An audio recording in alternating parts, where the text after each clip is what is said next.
양자 물리학의 출현은 서구 인식론에 큰 충격을 준 사건입니다. 왜 그럴까요?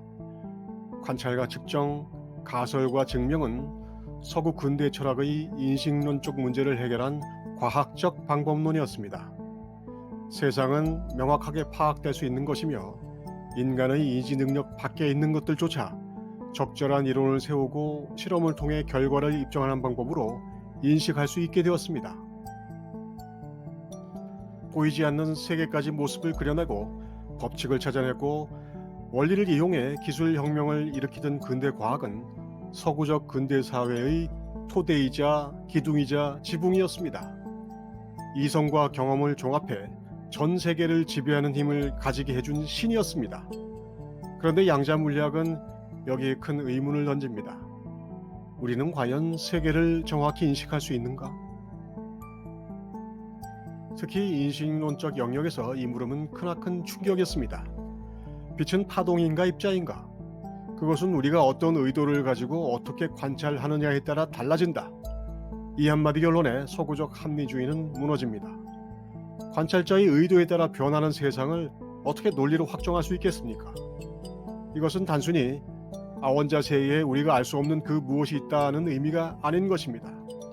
우리가 아는 것은 그냥 우리가 그려놓은 상상의 그림일 뿐인지도 모른다는 겁니다.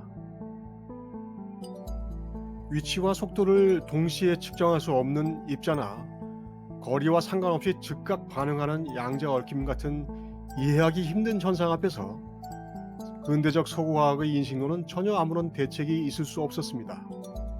과학자는 두 부류로 나뉘었습니다. 뭔지 모르니 끝까지 가보자는 파와 지금까지의 방법론을 바꿔야 한다고 말하는 파로 말이죠. 끝까지 가보는 것은 여전히 일어나고 있으니 그냥 놔두면 될 것 같습니다. 쪼개고 쪼개서 드디어 쿼크라고 하는 아원자의 구성 요소까지 찾아냈고 그것들이 어떻게 그럴 수 있는지의 원리에 해당하는 힉스 입자까지 찾아냈습니다. 그리고 가설과 실험은 계속되고 있습니다. 그냥 놔둬도 큰 문제는 없을 것 같습니다.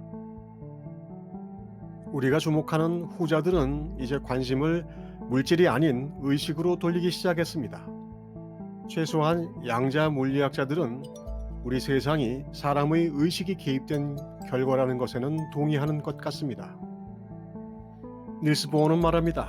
양자역학의 개념적 구조를 이해하기 위해서 존재라는 큰 드라마에서 관중이자 배우로서의 우리 위치를 조화시키려고 할 때 우리는 심리학과 같은 다른 분야의 과학이나 부처나 노자가 직면했던 인식론적 문제로 되돌아가야 한다.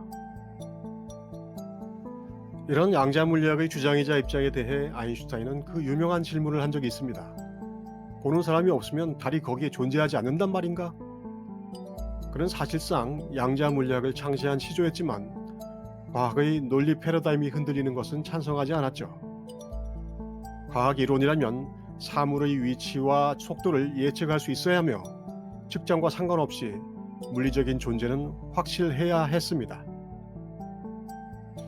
아인슈타인의 입장에서 코펜하겐 해석이란 과학이 아닌 동화 같은 상상에 불과했습니다.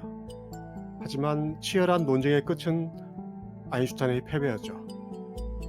어찌되었든 사물을 관찰할 때와 관찰하지 않을 때 전혀 다른 속성이 나타나는 것을 어쩔 수가 없었습니다. 그게 사실이었죠.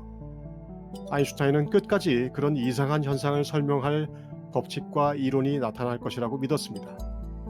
하느님은 주사위 놀이를 하지 않는다. 양자 물리학에서 사물은 어떻게 존재할까요? 관찰자가 관찰을 시도하면 물리적 사물은 어떤 위치에서 어떤 상태로 나타납니다. 하지만 관찰하지 않을 때는 그냥 확률적으로 가능한 모든 위치에서 가능한 모든 상태로 얼버무려져 있는 정말 괴상한 양상으로 존재합니다.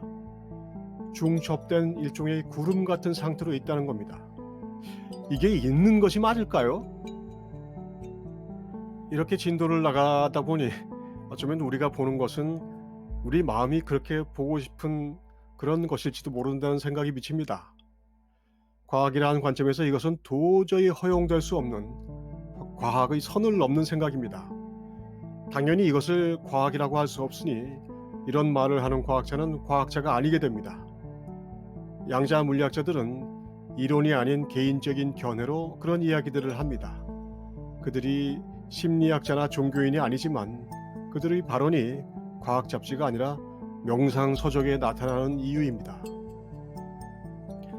양자 물리학이 아원자 세계에 대한 이론이니까 그것을 거시적인 세계에 끌고 오는 것은 적절하지 않다는 비판도 있습니다.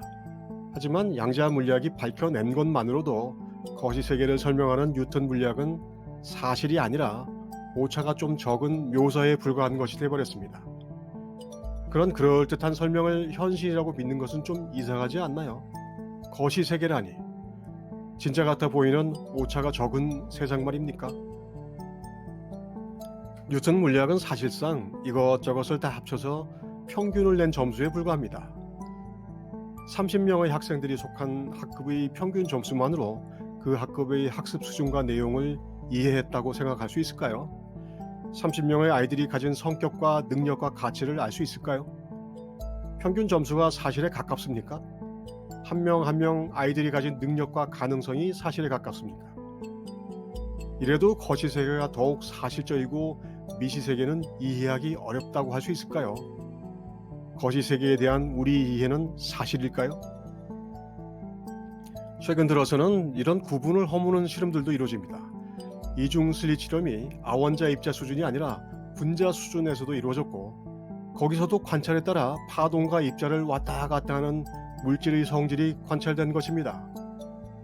아마도 우리 후손들은 과학 이론으로 생각에 따라 세상이 뿅 하고 나타났다 사라진다는 사실을 확인할 수 있을지도 모르겠습니다.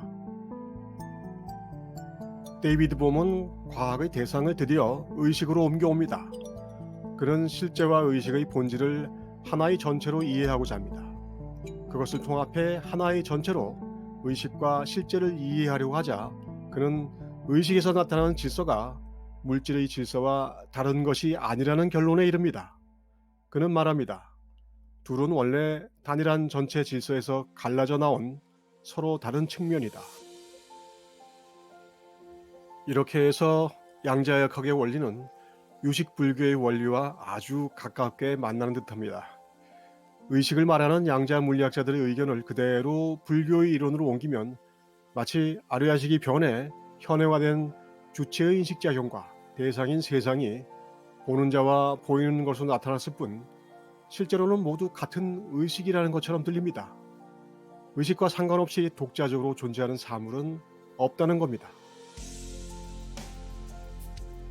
양자 물리학이 고민하는 인식의 문제는 유식학으로 풀면 그리 어려운 문제는 아닙니다. 의식은 그 범위와 작용에 따라 수준을 가집니다.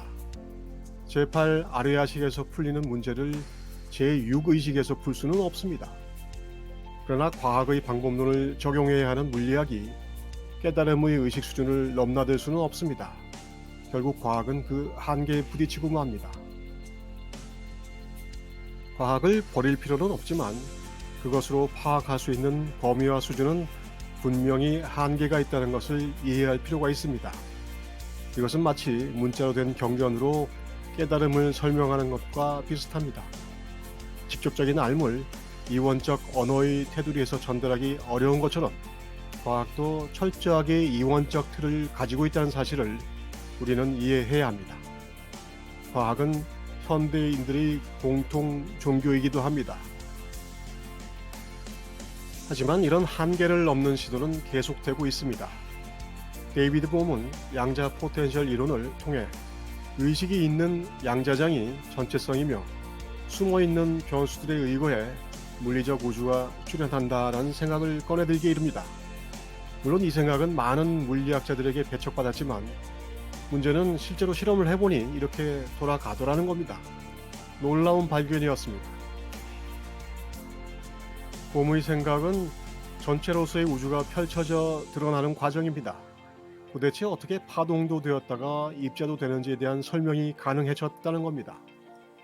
양자 현상이 일어날 때 개별 입자의 궤도를 조직하는 양자 포텐셜, 마치 카르마의 원리를 보는 듯한 양자 포텐셜이 실제로 작용하는 것을 눈으로 보게 된 겁니다.